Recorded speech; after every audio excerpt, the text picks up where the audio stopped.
50. Why don't we just say 49 and make it easier? 49-ish. Lee Loughnane is here with his trumpet. Yes. Yes, I'm ready to go on. Let's go, baby. Just in case you want to go early, ready to go. I just don't want to go late. Fair enough. Fair enough. Welcome and congratulations. Yes. It's a big anniversary. Thank you very much. This is incredible. And it's To be literally able a to do this homecoming. all this time later, it's unbelievable. Amazing. Was there anything did you like recognize anything when you walked into the room? Like, oh God. yeah, I remember this. Oh, this. yeah. I mean, just walking up to the dressing room, I remember Taj Mahal sitting at the top of the stairs smoking a joint.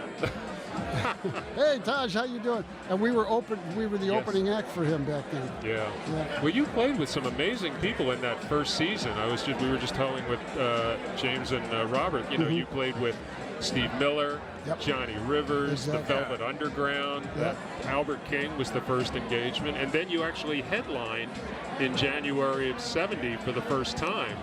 Exactly. Just ahead of the second album coming out. But when we first started, when we were the opening act, we were rehearsing the songs for the first album. Right. Yeah. Wow. How much of that first album was in the set by then?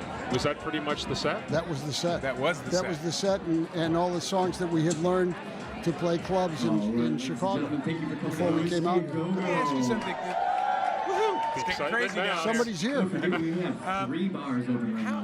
The songs that the band has been doing for these years, they're these extended pieces, a lot of changes, and one of the tightest bands in rock and roll.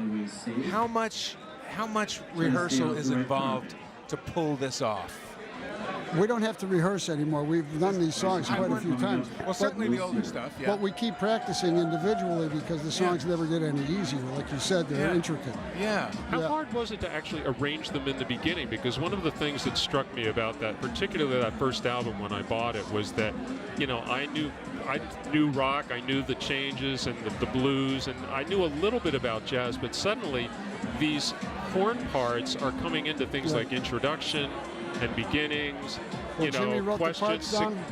We read them off the page, and then we memorized everything, and it's But were there history. sort of like, were they adjusted and changed? Well, this doesn't work, or this harmony needs to be better, because you get you had a real front line of brass. And it was really my introduction to things like Don Ellis and Maynard Ferguson and all those big bands that I started to listen to because I heard what you could do with brass and guitars. Right. Well, Jimmy would adjust the arrangements on the fly, but you know, if we heard something a little off, we'd just change it and get it until it was right.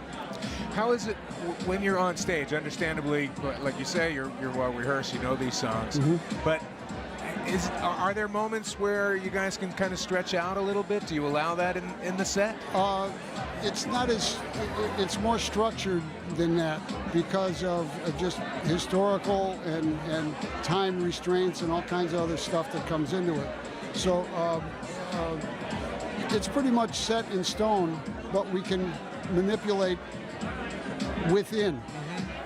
We don't stretch out things, but we can play different things within the arrangement. Within that structure. The arrangement, yeah. Because that, you know, one of the genius things about the band is that it always feels like you're just riffing. Well, that's pretty cool. Right? Yeah. It's an amazing thing. And so if you look back, there's some of the things you mentioned, some of the people who you have opened for here, people you have played with here. I know that early on, fairly soon after you were playing here, you got your record deals, you went out on tour with the Beach Boys. I remember that was a fairly early tour. We went out with Jimi Hendrix. Well, you went with Janis Joplin, too, and for a while. Janis Joplin, Big Brother and the Holding Company. That was their last tours. Yeah. So from let's say the Janis tour, do you have any memories of that? Oh my God, we just traveled all over the place, and I don't have a hell of a lot of memories of it. I mean, all this stuff. I'm lucky I'm walking around alive right now, based on what I did to myself. You know, we've been hearing that. We would have never guessed that Chicago was the you look so dapper and so band. together. It's hard to believe. It was more underground, yeah. That's very well. Look, lucky that there was no Twitter back then. I'm telling you, or some of the TV shows. That But it must have been like a real guys hiding in trees. It must have been like a real boot camp, though, because when you went out on tour, it's certainly in that period, it was like going out and joining the army. You were like playing every night. You had to get all this stuff together. We were playing every night. And you were forging the sound itself. It wasn't like you were actually you weren't playing hits, you were creating them. Right, exactly. And we were working on the songs that we were going to eventually record in the studio. Would you, the band would do that initially? You would introduce songs that you were about to record live? You would introduce them live? Both. Yeah. And the first album, we pretty much knew the songs that we were going to record, and they kept developing as we played live. Right. And then once we released the first album, and we were writing the songs for the second album, those were in development. Even when we went into the studio, they were still being developed, and then beyond, having recorded, they were developing on the road even more. So the other thing that was interesting, particularly for that run of first 3 records, was like you were creating real suites and extended conceptual pieces. The second album had the ballet for a girl in Buchanan, but then the third album had 3 suites on 3 of the 4 sides. Like the composing, you were really taking like giant steps as composers, trying to create a long form. Well, they were. I was just reading my parts and trying to keep up with everybody. But it was interesting that the band believed that this was something to pursue. It wasn't about having hits. It was actually about composing real substantial music. Right, we could definitely stretch out back then. How do you feel about new music, bringing new music into your sets? We're already working on new music. The hardest thing is to get, people come to see us and they want to hear what put us on the map. And it's been 50 years of getting music put on the map. So it's tough to squeeze something else in there without somebody going, what the hell are you doing that for? I gotta say, times have changed in that regard. Back in the day, it was like you went because you wanted to be transformed and have something new. Right. There's something that frustrates me about audiences, but I guess they're always like that. I mean, even back in the 70s, they wanted to hear the hits. Without the audiences, we wouldn't be here tonight. Fair enough. Thank you very much for being there for us. Fair enough. I mean, I think that's. I think for any band that has been around for a substantial amount of time, that's the problem that they all run into. Yes. So you record the songs, you get tired of playing them over and over and over again, but when you try to stop doing that, it doesn't work because that's what they want to hear from you. Right. Is that frustrating for you as a musician? Not with these songs. No, it might have been for a while because we kept wanting to do something new, and when we got to the point where we realized that wasn't actually going to work, we had to do it a different way.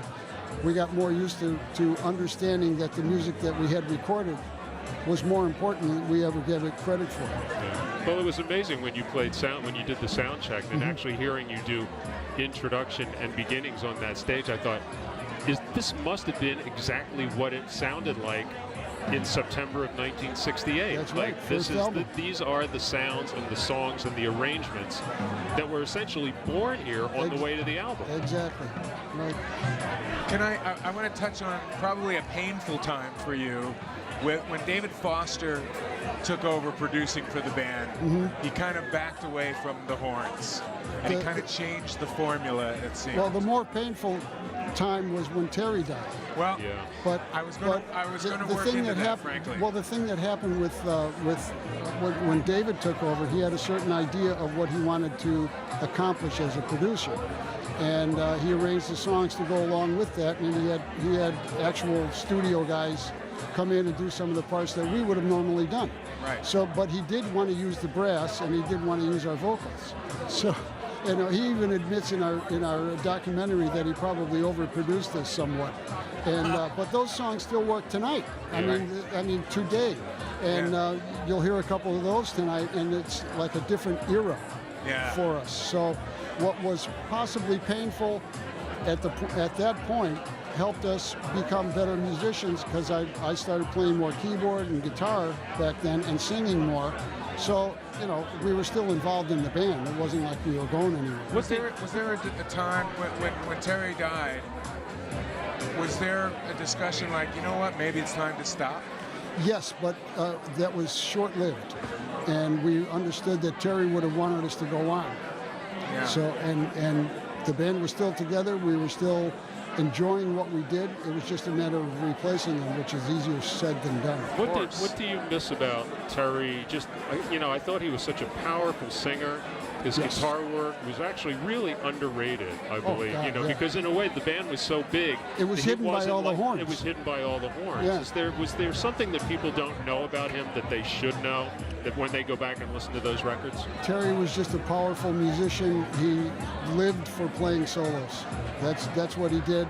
And you know, talk about stretching out. We were really stretching out back then.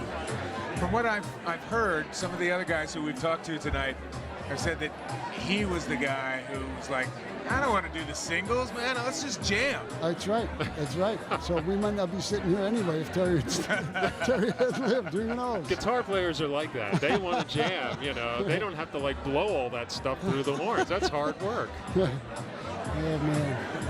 Well, this Things is could really be- a things spectacular could be much event. worse. Yeah. Well, it's a spectacular occasion, you know, Yeah. hearing that sound check and everything that you're bringing into the room and that the room has. It's been waiting for you here for 49 years. This looks like it did. I'm just looking over the balcony now, and the audience looks exactly like they did when we first started playing it.